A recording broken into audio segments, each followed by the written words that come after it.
Sí, hermanos, llegó el momento de presentar a los hermanos que me acompañan en plataforma. A mi derecha, ya conoce a Gustavo, que es el director de Conquistadores, que estuvo en la parte de oración. A mis espaldas están nuestro hermano Pedro Vicente, de la iglesia de Morón, que él trajo esta mañana el mensaje de pan de vida para compartir con nosotros. El resto del tiempo lo vamos a ceder a nuestro hermano Pedro Vicente. Hermano, por favor.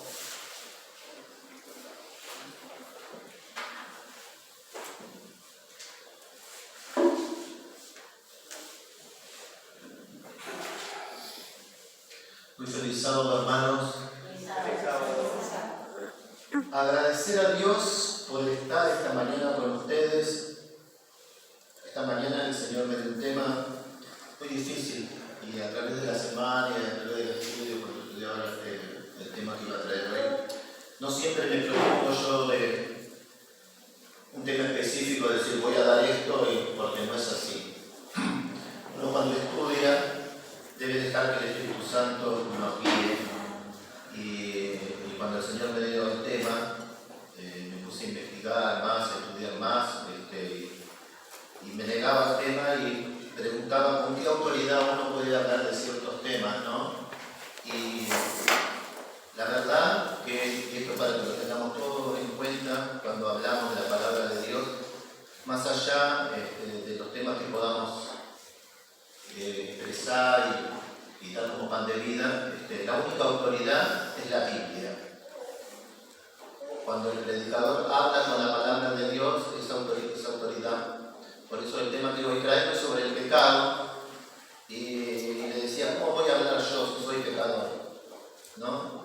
Dios no puede enviar ángeles, porque los ángeles serían cuestionados, ¿no? Porque las personas le dirían a los ángeles, ¿por qué no les quieres hablar del pecado si tú eres santo? ¿No? Entonces me manda a mí un pecador como todos nosotros, ¿no? Para poder entender de que todos estamos en la misma lucha. Todos estamos en la misma lucha para poder entender esto que es algo que carcome no solamente a nosotros como cristianos, que queremos aprender cada día más, que queremos estudiar un poquito más la palabra de Dios para poder entender este tema, sino que está en todos lados y está en una sociedad, que está en sí en la sociedad. Si nosotros nos podemos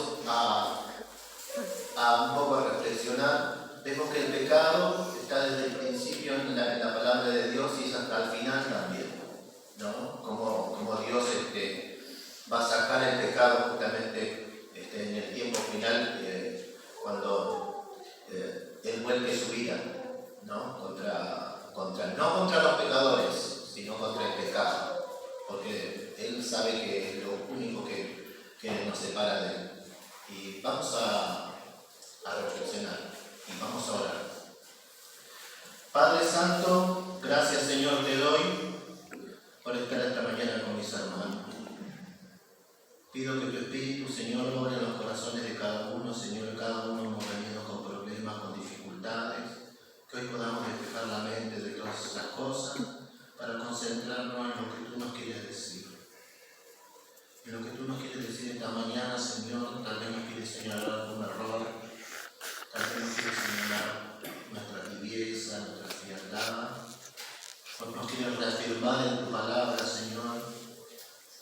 Te pido, Señor, que tú me das un tema muy difícil y si es tu voluntad que lo quieras cambiar, Señor, y que quieras direccionar para otro lado, Señor, lo hagas.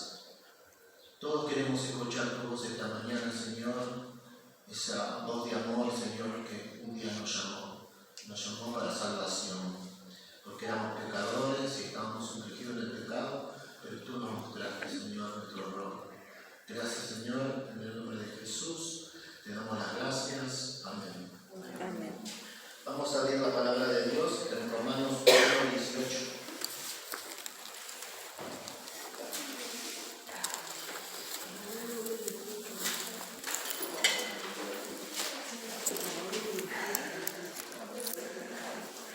Leo Romanos 1:18 y vamos a meditar en estos pasajes, en estos versículos. La ira de Dios se revela desde el cielo contra toda impiedad e injusticia de los hombres que suprimen la verdad con su injusticia. Qué difícil habla Pablo, ¿no? Para nosotros. Él es una persona muy instruida y a veces cuando él nos habla tenemos que leerlo una y otra vez para poder entender su palabra. Pedro, en 2 de Pedro 3:16, él decía que Pablo tiene muchos capítulos muy difíciles de entender y que algunos toman esos capítulos para actualizarlos para su propio beneficio, ¿no? Y por eso, cuando abrimos la palabra de Dios, es importante orar, es importante que nosotros tomemos el versículo, nos dejemos llevar por el Espíritu Santo para poder entender verdaderamente lo que quiere decir Pablo, ¿no? Cada apóstol, cada profeta tenía su estilo para hablar, y bueno, Pablo era una persona muy instruida y no podía despegarse de eso, de su instrucción y de su forma de hablar, ¿no? Por eso a veces nos cuesta entender muchas veces esto. Y cuando nosotros hablamos de ira, el hombre común, el hombre secular, cuando nosotros le queremos dar el mensaje, no puede entender de que la ira esté en Dios, ¿no? Que Dios que sea parte de Dios, porque nosotros lo llevamos a un nivel humano, lo queremos razonar como un nivel humano, de cómo nosotros sentimos la ira, pero sabemos que no es así. Dios es amor. En 1 Juan 4:7-8 dice: el que no ama no conoce a Dios, porque Dios es amor. Bueno, algo que nosotros tenemos que tener en cuenta es que la palabra de Dios no se contradice nunca, ¿no? Y a pesar de que nosotros hablamos de la ira de Dios, y acá también lo menciona Pablo, ¿no? Dice que no es una contradicción. En los atributos de Dios podemos encontrar que Dios es eterno, que Dios es inmutable, Él no cambia, es el hombre que a veces quiere adaptar la palabra de Dios a lo que Él piensa, pero Dios no cambia, siempre es el mismo y lo será hasta por la eternidad. También dice que Dios es trascendente, trasciende más allá de lo creado. Todo lo que creó Dios, Él lo supera, ¿no? Pero dice que las cosas que Él creó, Dios no se desliga de las cosas que Él creó, al contrario, en su creación Él se involucra. Y este término se llama inmanencia. También que dice que Dios es amor, y ese amor incluye la ira, pero no como nosotros la conocemos. Dios es amor, su naturaleza y su ley son amor. Lo ha sido siempre y lo será para siempre. El alto y sublime, el que habita la eternidad, cuyos caminos son eternos, no cambia. En Él no hay mudanza ni sombra de variación. Cada manifestación del poder creador es una expresión del amor divino. Lo estudiamos en la lección hoy también, cuando nuestro Señor trata de involucrarse y de acercarse a nosotros. Dios está en todos lados, pero a pesar en la antigüedad, como en el pueblo judío, venía y quería acercarse más, por eso hizo el santuario, para que el hombre sintiera en la poca fe que tenía, ¿no? De que a pesar de que Dios les mostraba en cada momento al pueblo judío su presencia, lo tuviera más cerca.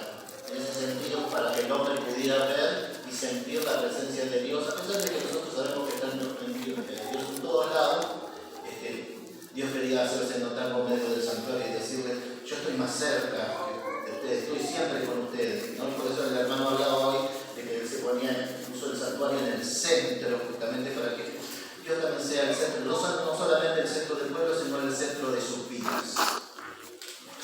Y cuando hablamos de ira de Dios, tenemos que hablar de juicio, ¿no?